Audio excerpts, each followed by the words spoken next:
Hey guys, thanks for checking out the next episode of Go and Make. My name's Ryan Wagner, Director of Marketing and Communications here. This is my man Andrew. Andrew Crabtree, and we're excited to talk about some innovations in the Great Commission with Damtew. Yeah, so we just sat down with Dan Tao. He's African and oversees the Africa area in our global expansion strategy of sorts, which is how it kind of works internally, but those are some of the areas that he oversees. Very passionate about seeing the gospel move in Africa. He's got lots of really cool stories that are going to be lots of fun for you guys. Yeah, he's a delight to chat with, which you'll hear and see for yourself. So check it out now, leave some comments at the bottom, tell us what you think, and enjoy. Live it up, live it up, live it up,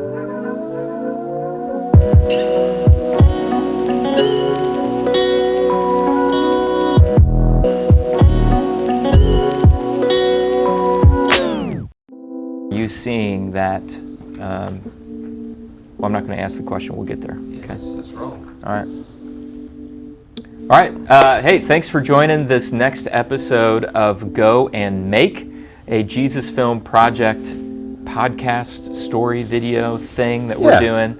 That really we want to have these opportunities to celebrate what innovative things are happening around the Great Commission, because I think we can get locked down into what we know, what we see, but God's doing amazing things. And so today we have Damtew, who's on staff with Jesus Film Project here, and he oversees you're kind of the director of Africa of global expansion. It's an amazing and beautiful title. It just rubs off, rolls off the tongue. But you've been on staff. Welcome. Hey, welcome. Thanks. Okay. Thanks for being here. I'm glad to be here. Good. We lost your mic. Oh. So I was going to say, you've been on staff, though, for how many years? A little over 22 years. 22 years. Yes. And the last 7 of those, if I'm right, is with Jesus Film Project here in the United States? Yes. And that was a big move, it sounds like. It was absolutely in every sense, as a matter of fact. Because your family.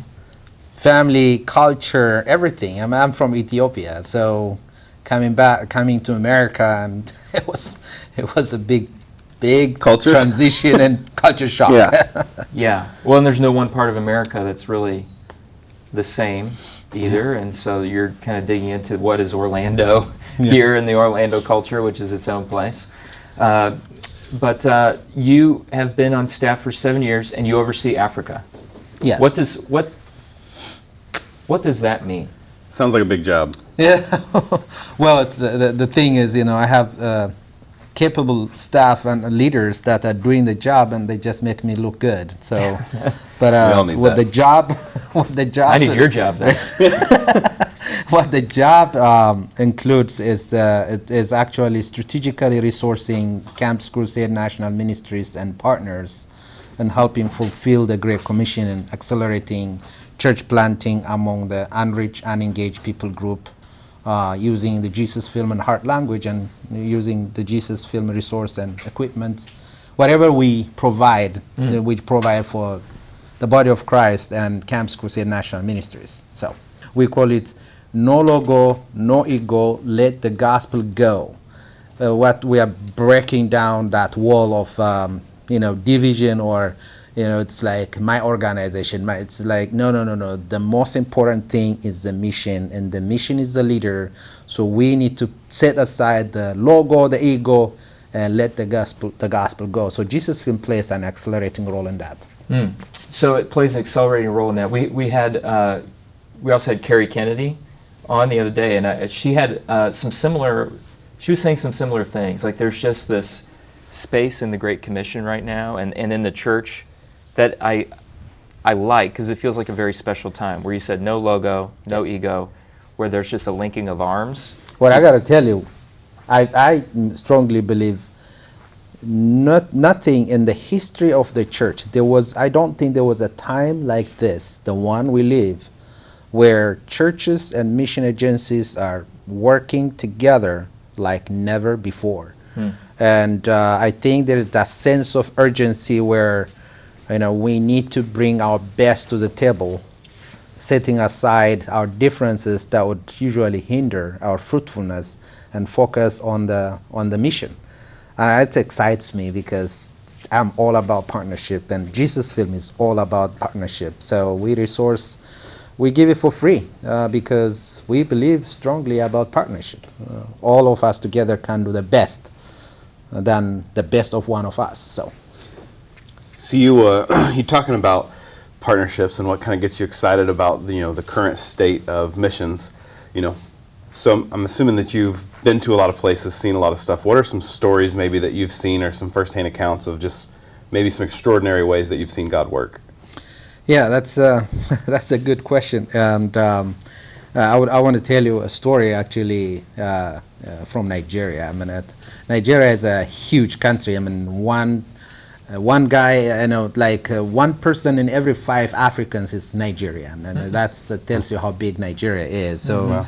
In Nigeria right now, we started a movement in the southwestern part of Nigeria, where our ministry was struggling for a long time, and all of a sudden we brought together the body of Christ and painted a vision, helped formulate a vision. It's not we didn't formulate for them, but we facilitate so that they can come up with a strategy that they can reach southwestern Nigeria. You will not believe it, in less than 8 months. Okay, this is churches, denomination, mission agencies working together with our national ministry. In less than 8 months, they planted 500 churches. Wow. Just by coming together. How does that coming together? What happened is, how do you even get? You said we met in southwest Nigeria. And you're just like, and we got everybody there. That sounds very difficult to do. Yeah, it has a process. The process is you invite leaders, denomination leaders, mission agencies. First, you do a vision casting. Uh-huh. So in a room where you show the harvest, where the mission hasn't yet accomplished. And then people start gathering around a common vision, and then you strategize, how do we get the job done? And then we brought our training, the MC Square training that GCM give our global church MC movement. Squared is? MC Squared, Jesus Film, Walking with Jesus, and the Jesus Film, all those clips and Jesus Film and Heart Language is already ready to go. And so GCM is global right church, there. Global church movement, yeah, exactly. which is a part of it. Yes, and mission agencies, denominations. All you're of them, getting all these things together in the same room. That's why the ego need to stay outside. Everybody came in the room around the table discussing where is the mission is not yet. Where is the mission gap? So everybody start going after the mission gap, and in the shortest period of time, they've never seen like that before. Our area team leader was telling me that they graduated over 500 leaders, and then also planted 500 churches. Wow. That's just one small story I'm telling you. This is a story, part of a bigger story. It's just a smaller, I'm zooming into southwest Nigeria. Mm-hmm. And, that kind of story is just all over. So as people are watching this, I mean, it's easy to get excited about hearing something like this happen. So these are the stories we want to tell. What can anybody watching this, what could they do to support? I mean, what are the biggest needs in Africa? How can you be supported? How can we help? What I see, one of the biggest challenge we have in Africa right now that we see on the broader stroke is really training, coaching, mentoring, and also I mean that's a need, because the television preachers and others that are not really Bible-based, and they're just infesting the continent in a negative way. So the need is, one, the healthy church are ready to go, but what they need is just a set of equipment. Just a set of equipment that they can take on their backpack and go and show the film in the heart language of people. Yeah. Some of them, they just need motorbikes so they can get from point A to point B, because transportation is really, we're going to the last, the least, the lost, and the hidden. We're not just talking about going to a big city. No, we're going after the last, the lost, the least, and the hidden, that some people group that their own government even don't know they exist, but we're going after them. So you got to encourage people, equip them with the message of Christ, and then equip them with the tool they need, which is sometimes it is a set of equipment, sometimes a tablet, because some places are hard. You have to use a small group, house to house. Tablet. Yeah. So you know, we're Africa. Yeah. It's huge. Yes. So you've probably seen, you know, depending on the location and the culture and the government oppression, you probably have to be pretty creative on different ways that the gospel could be shared. So what are creative ways that you're just like, man, I never would have thought of that, but I can't believe you're doing it this way? Yes. Well, let me start with some people think that, the Jesus, that old movie, and that's not true. Yeah. One of the creative things that our ministry in Nigeria and Ghana using is, for instance, they have very few staff. The staff number is very few, but the mission field is really huge. So what they did was they used WhatsApp, the WhatsApp app. Mm-hmm. They used that to broadcast, and you know what? Their ministry presence was only in 11 campuses, and all of a sudden, in a year and a half, they were in 47 campuses. The reason they multiplied volunteers by training people on the Jesus Film app, and then using the WhatsApp, they started broadcasting. They used our app, the segment, combined it with WhatsApp, and used it as a way to distribute. Exactly, sending the segment. We know Jesus Film has been segmented to 61 segments, right. small, 2 minutes, 3 minutes. So they start broadcasting that. They start reaching out people. And the expansion was amazing. That was creative for me. What's crazy is what we can see that here. You know, I mean, here in Orlando at our headquarters, we can look at the web analytics and we could say, because that does happen, where we'll notice something spiking. Yep. on people watching from a certain country. We're like, man, what in the world is going on in Ghana? Yeah. And there's no reason. Did we do something? Did we send something there? Was it this? And oftentimes. It is. We talk to someone like you who says, well, yeah, I can do a little research, or you figure out, or you already know the answer of, yeah, we did this. The people on the field there are doing this through WhatsApp, and there's your spike. So it's really fun to be able to see it in that way. And I want to also just share a story with you, and I think it's appropriate to mention this. Northern Nigeria and northeastern Nigeria is really a difficult place to be, okay? Especially for Christians, probably one of the worst places to be in the world. In fact, some people say that Nigeria is only just below Iraq and Afghanistan in terms of being one of the most dangerous places to be. Mm-hmm. At the peak of Boko Haram's really onslaught, slaughtering people and Muslim and all that, Christian, and sometimes you don't even know what they are after, but they were just massacring people. In the midst of that hard time, there was a student that we provided a tablet loaded with a Jesus film on the tablet, and there were 5 students in a university. I don't want to name the university for the sake of security. Sure. But what they did, they had only one tablet. What they did was they put themselves in a calendar. They start rotating the tablets, the tablet, so that they can use it for evangelism and disciple. They start sharing the gospel. And then when Boko Haram come and they burned the university, mm-hmm. they ran. The only thing this gentleman ran with was he could have taken a lot of things, but he went after the tablet, and he took the tablet and he ran. While in the bushes, until the battery died, he was showing the Jesus film, comforting people. In fact, I met this guy in our national office, and I interviewed him personally. I met with him.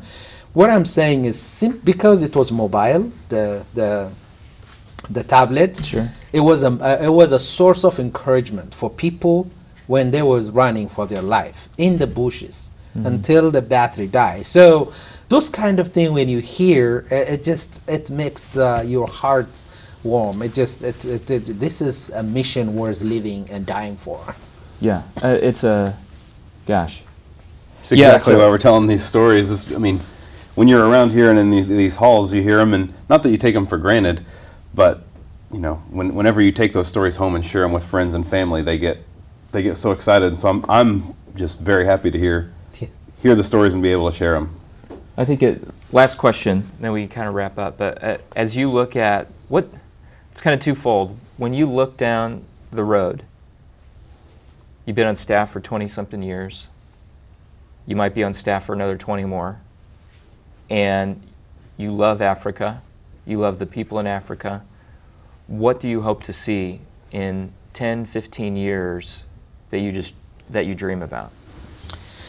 You see, when the church today in Africa is one of the most vibrant church in the world. One of the fastest growing religion in Africa is evangelical Christians and all that.